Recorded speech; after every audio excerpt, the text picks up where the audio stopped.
I woke up one night and I said, what am I doing? And so I went to a couple of our executives and I said, if we want to make sustainability part of Nike, it's got to happen within the business.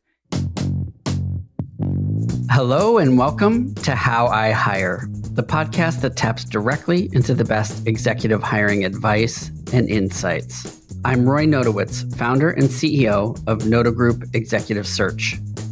You can learn more about us at notogroup.com. Darcy Winslow is an inspiring leader with decades of experience in sustainability, product creation, and systems change. Darcy spent over 20 years at Nike, where she held a variety of senior management and leadership positions in R&D, global women's footwear, apparel, and equipment. And notably, Darcy created the Sustainable Business Strategies division as a major push towards sustainable practices in the footwear and apparel industry. After her tenure at Nike, Darcy co-founded and led the Academy for Systems Change, a nonprofit that equips international leaders with tools to create social systems that foster biological, social, and ecological well-being. In 2019, she launched Magnolia Moonshot 2030, inspiring and uniting women leaders who are actively addressing the climate crisis. Darcy's legacy in global sustainability sets an incredible example of what a values-driven executive can achieve.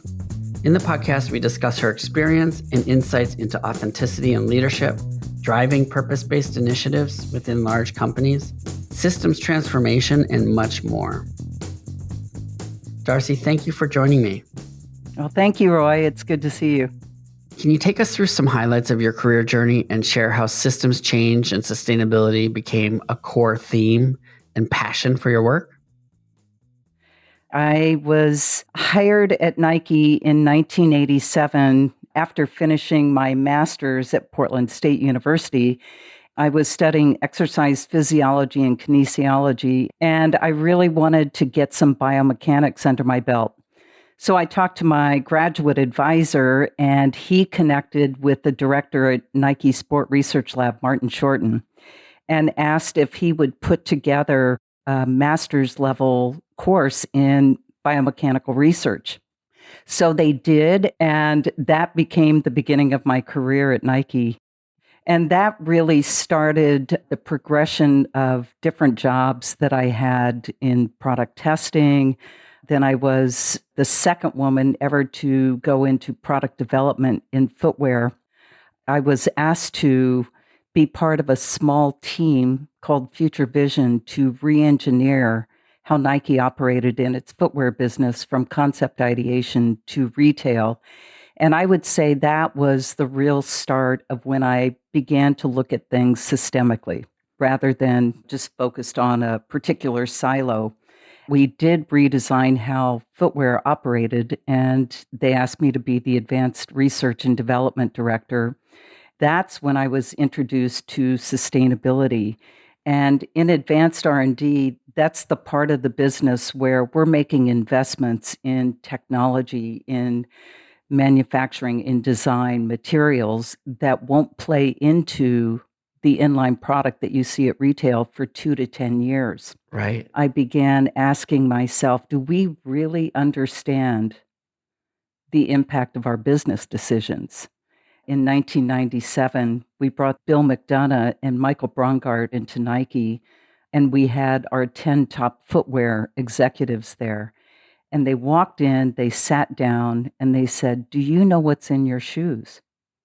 And we said, of course we do. And they proceeded to roll out a gas chromatograph of our top running shoe that showed all the chemicals and toxic chemicals that were embedded in our product. And we had to say no. Wow.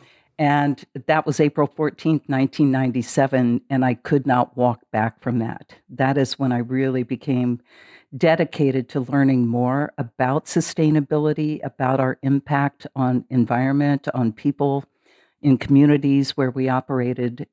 That became my lifelong commitment. So I went on to run global research, design, development, and I woke up one night and I said, what am I doing? And so I went to a couple of our executives and I said, if we want to make sustainability part of Nike. It's got to happen within the business. And that's when they said, okay, go figure it out. In 1999, I set our 2020 goals for footwear sustainability. And I'm very happy to say they are still on that and they've expanded from there. I went on to run the women's business, their global footwear apparel equipment business, and did 2 more stints re-engineering how Nike operated.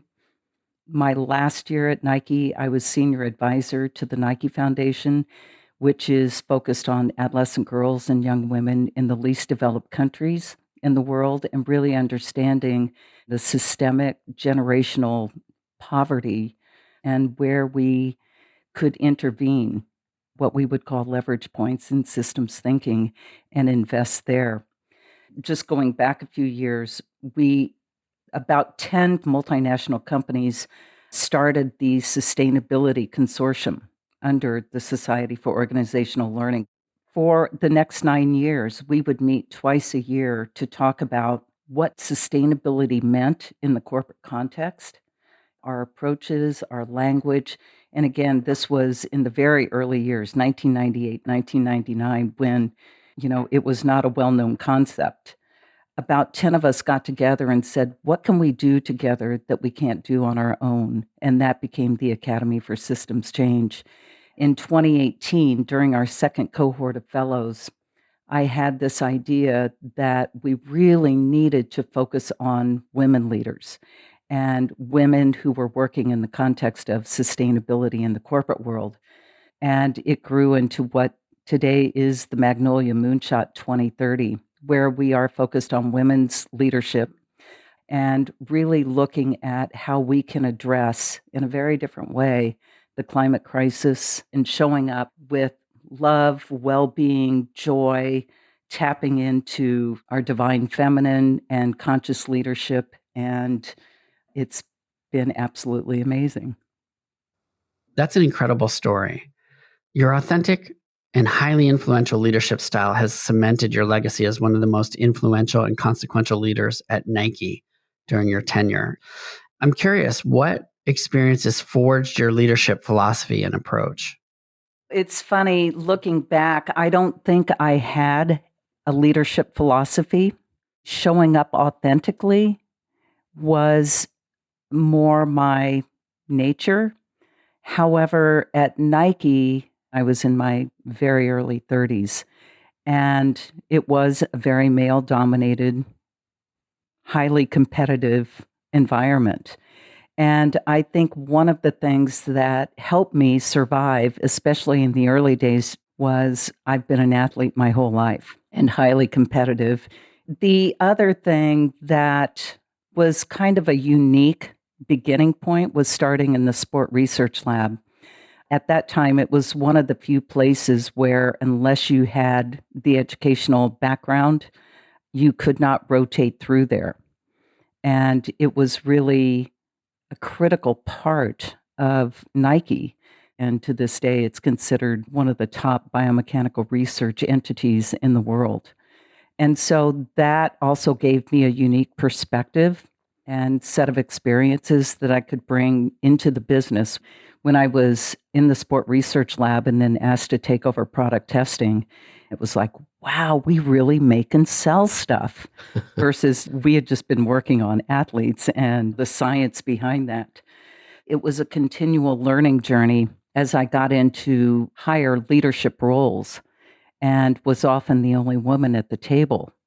And what I had to learn the hard way was, how do I show up as my authentic self? I had to break that mold, that command and control. And I approached most of my leadership roles through a generative and reflective approach. I never gave up on that. And I think it's served me well to this day. Yeah. How were you able to bring people along at Nike in the early days when sustainability really wasn't on the radar? That was another journey. In the beginning, I thought all change starts from the top down. And so for the first 6 months, I would go knocking on the top doors And at that time, putting it in perspective, 98, 99, Nike was on a rocket ride. Yeah. They were growing so fast. But there were no market trends showing that consumers were looking for sustainability, much less environmental issues. And so we really had to build a business case for that. So after about 6 months of knocking my head against the C-suite, so to speak, I was given the book, The Tipping Point by Malcolm Gladwell. And the 3 lessons I took away from that were it takes 3 kinds of people to affect change: the connectors, the mavens, and the salespeople. So when I took over and created the sustainable business enterprise work, that's how I chose my team.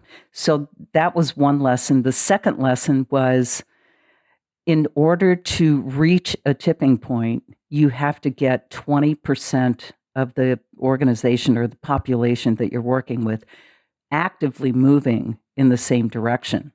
And at that time, Nike was about 22,000 people. And I thought, how do I get 20% of 22,000 people in 100 countries around the world? And then I remembered what Bill McDonough, the gentleman who came in and did the gas chromatograph, he was an architect, and he said, design is the first signal of human intention. And having worked with the designers, the creatives for several years, I realized that was the leverage point. It all starts with design. So I thought if I could get 20% of the designers on board, then we would have some momentum. So that's when I started individually knocking on doors. And I think I started with Tinker Hatfield, who designed all the Jordan shoes and was the VP creative. So that's how I built momentum. I also had to work outside with all of our partners, upstream and downstream. So our material suppliers, our manufacturing partners, one of our goals was zero toxics. And so our largest supplier at that time was DuPont. So I spent about a year talking with the executives at DuPont about our goal. And once they got on board, then we had more momentum and I could go to the next material suppliers. So that, again, I think is an example of looking at the entire system and understanding where's the leverage point? Where do you intervene first? Nike's values were so important at the time, and of course still are. How do you as a leader think about and incorporate values into your work? I remember seeing an early photo from 1972 that Phil had written, and he had 2 values: serve the athlete, break the rules. And I love that. I love that second one. And then the maxims were also something that were very present, very important at Nike. And the very first maxim was, it is our nature to innovate. And if you look at sustainability, it's nothing but innovation. So to me, those 2 things have just reigned supreme. In the Magnolias now, we have spent a lot of time refining our guiding principles. And one of our commitments is, in all of our work, in all of our conversations, to come back to those values. And if we are not living up to them, to call ourselves out on that first. So I think for any organization, any leader, spending time and really clarifying your values is important, and to revisit those, not once every 5 years, but to come back and look at those, have them visible every day. Right. You've talked about the inner and outer journey of a leader. Can you explain that? Yes, this is something that we really focused on at the Academy, and that's part of systems change. One of the beliefs that we have is that all change starts with self. And so that's part of the inner journey, is understanding how we show up. And there are contemplative practices that we believe really help people show up in a more genuine, authentic way. And that inner journey is lifelong. So everything starts with self. And then the outer journey, how are we affecting those around us, our community, our family, our business. They're very connected, but it has to start with self. Let's shift gears a bit to talk about hiring, my favorite topic. How has all of your experience influenced your approach to hiring and building teams? I was listening to a panel of women, and one of them said about hiring that now is the time that we have to hire for potential, not performance. That when we continue to hire for performance, we get the same kind of leader. They all look alike, and we have to really look at the potential of the person. And I believe that's true with women. They have so much potential that we have not tapped into because they bring a different type of leadership approach.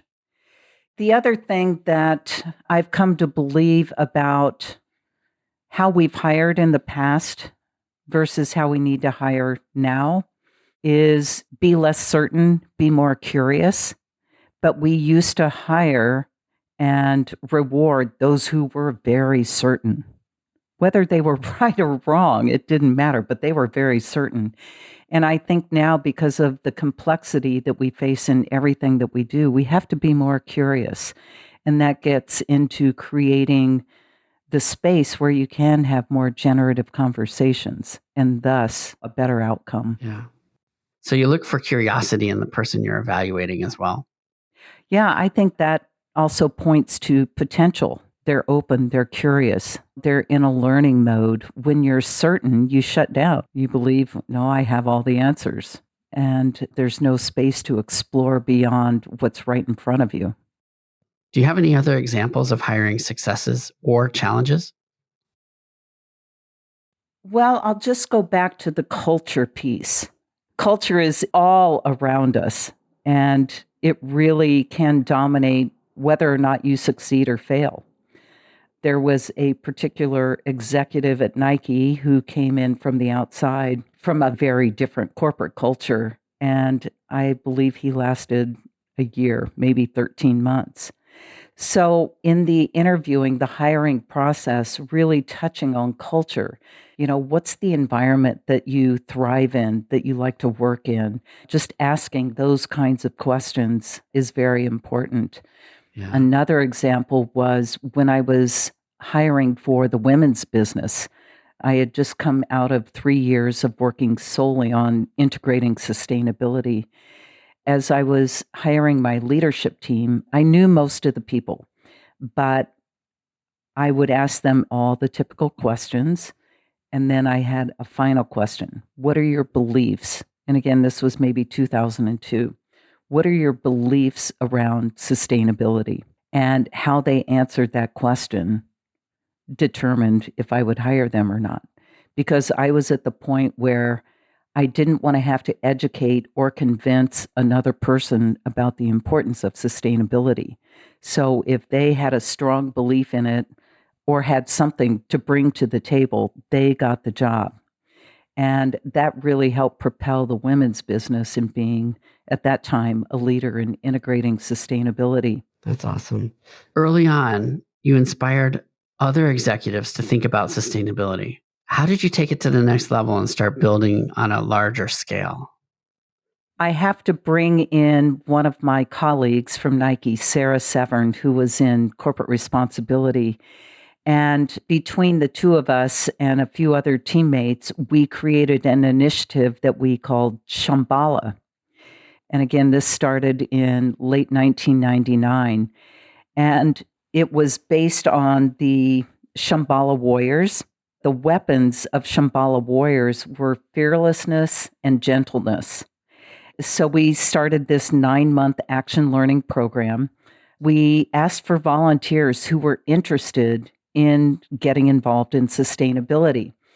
And we formed about 50 or 60 different small teams, and they all had to focus on one or more of the 4 goals that we had set out: zero waste, zero toxics, 100% closed loop systems, and sustainable growth and consumption, which at that time nobody knew what that meant. Over the course of the 9 months, they had to give proof of concept, how this would help us reach the goal, on an environmental, a social, and an economic level. That was probably the most effective way of getting a larger group of people at Nike engaged, and that created a ripple effect. At the 10-year anniversary of Shambhala, a bunch of us got together, and many of the people who were involved in Shambhala had moved on to other companies. And what they had learned and experienced at Nike through Shambhala, they then took to their new company. Wow. And so I think it had even a broader impact than just at Nike. That's huge. In thinking about that now, could you apply that same concept today to engage partners up and down the value chain? Absolutely. And I'm actually working with another consulting group right now called Impactful Advisors. They have a very similar approach to this with corporations. Ours was so focused on sustainability and those four goals. But yes, it's now used quite a bit. That's amazing. How did you originally connect with Peter Senge at MIT Sloan School of Management? And how did your work together take shape over time? So it was the beginning of the Sustainability Consortium. And again, my partner in crime, Sarah Severn, it was the two of us that primarily participated in the Sustainability Consortium. That's when I first met Peter. And over the years, we just became very connected. And during my time working in sustainability, he was on my speed dial. He was so insightful. He said, systems transformation is an inside job. And Darcy, you've got to make sustainability cool. Nike has to make sustainability cool.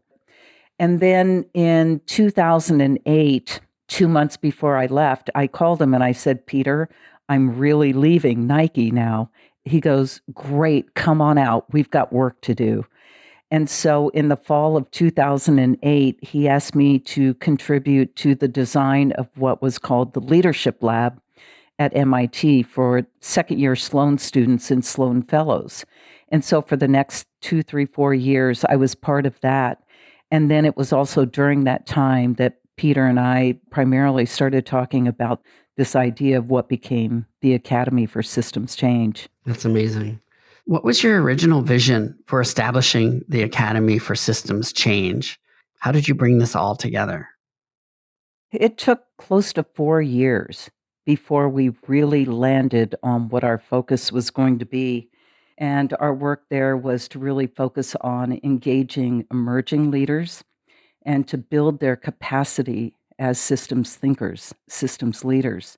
What accomplishments are you most proud of achieving with ASC? Looking at some of the individuals that came through the fellowship program and seeing where they are today and the community that is formed. And one of our goals was that they would step into our shoes. The board makeup of the Academy used to be very established leaders who were, for the most part, retired. But it's now fellows who have gone through the program. And I love what they're doing. That's amazing. So, as you think about the climate crisis, what role can leaders and businesses play in being a significant force for positive change? The easy answer there is, I got to use it, just do it. Just get started. If you've already started, go deeper. If you haven't started, start. Partner. No one organization is going to solve any problem. We've got to work together to address this. And leaders just need to step up and recognize that as a leader, you don't have all the answers. Yeah. That's also one of the first characteristics of a systems thinker is acknowledging you don't have all the answers. So that's an invitation to bring others into the conversation and to create a sense of urgency. I think a leader's role is to break down any barriers for this acceleration to take place. They need to instigate it and they need to provide the cover so that it can happen. It takes a certain kind of leader to reach beyond their business, to collaborate with competitors, to come up with solutions for climate change. What's your recommendation for how to make the leap and go beyond your own ecosystem to think about broader systems on a global scale? Well, there's three basic tenets. And again, this comes from a lot of the work that Peter and many of his colleagues did. First, you have to step back and be able to see the system before you can transform it. We get caught in our own bubble or our own silo. And so you do have to step back and invite all the voices in that represent the system so that you can understand where to invest. Another one is to be able to create the space for more generative conversations so that you can go deeper and deeper. One of the things that we have to do is tap into young leaders, bring them in now. They're ready. They're ready to step up. We can't throw it all on their shoulders. We have to support that. I think another lesson that I learned is that we have to engage the naysayers. We have to figure out how to bring them in. They often have a position of power. So how do we bring them into the conversation? We've talked about doing another podcast together to talk specifically about the work that you and many others have been involved in through the Magnolia Moonshot 2030 project. Can you speak to this work and what's in store for the future since 2030 is not that far off? We chose the name Magnolia Moonshot 2030 very intentionally. The magnolia, and I'm actually looking at a star magnolia outside my window right here. Magnolia trees are one of the oldest trees on the planet. They estimate 95 million years old. The leaves of the flowers are incredibly tough, and magnolia trees are pollinators. And so that was a big piece of what we want to do, share ideas, bring others in. And then Moonshot, as we know, it's a long shot. We know we have to go there. We just may not know exactly how to get there. So it's just a series of trial and errors along the way and learning. Yeah. And then 2030, we wanted to nest under pre-existing commitments around climate. And what we are doing now, and what I hope we can talk about in the near future, is last spring, we got funded to do a systems mapping project that looks at women's leadership in the age of the climate crisis and the Sustainable Development Goals. There is so much research that shows the positive impact of having more women leaders at all levels and across all sectors. So that's not the focus of our findings. The focus is identifying the barriers that are keeping more women from entering into leadership roles and what also causes them to fall out of leadership. That gives us a better idea of where to intervene, what the solutions are, and how to engage others around the world. We're really excited about that. That's fascinating. What advice do you have for current and next generation leaders for how they can make a positive difference for some of these global challenges and issues we face? Oh, my hope for the future is that we collectively wake up in time for everybody to understand I can make a difference. Look at your own lifestyle, at your choices. We often say it's the seemingly insignificant shifts in habit that actually start to transform a system. So don't think you're not powerful enough to pull that one big lever that's going to change everything. It's the little things that we all do that will add up to meaningful impact. Yeah. Do you have any other advice for emerging leaders in terms of what you wish you knew early in your career? I'm going to flip the question a little bit. If you are a current leader, find a young leader who has the passion, who has the will, who has the desire to make a difference, and support them, connect them to others. Let's use our current status agency to work with young leaders. It's going to be hard. So we've got to support the heck out of the next generation. Thank you so much. It's been an incredibly interesting and insightful dialogue. And it's no wonder you've had such a huge impact at Nike and beyond. I really appreciate you being on the podcast, and I look forward to having you back soon to talk about the Magnolia Moonshot 2030 project. Thank you, Roy. And I applaud what you are doing to help find the next generation of leaders that can really make a difference. Thanks for tuning in to How I Hire. Visit howihire.com for details about the podcast and what you heard today. If you're enjoying the podcast, please let your friends and colleagues know about us. How I Hire is created by Noda Group Executive Search. To find out more about Noda Group, visit nodagroup.com, and you can also subscribe to our monthly email newsletter there. This podcast was produced by A.O. McLean, LLC. To learn more about their great work, visit aomclean.com.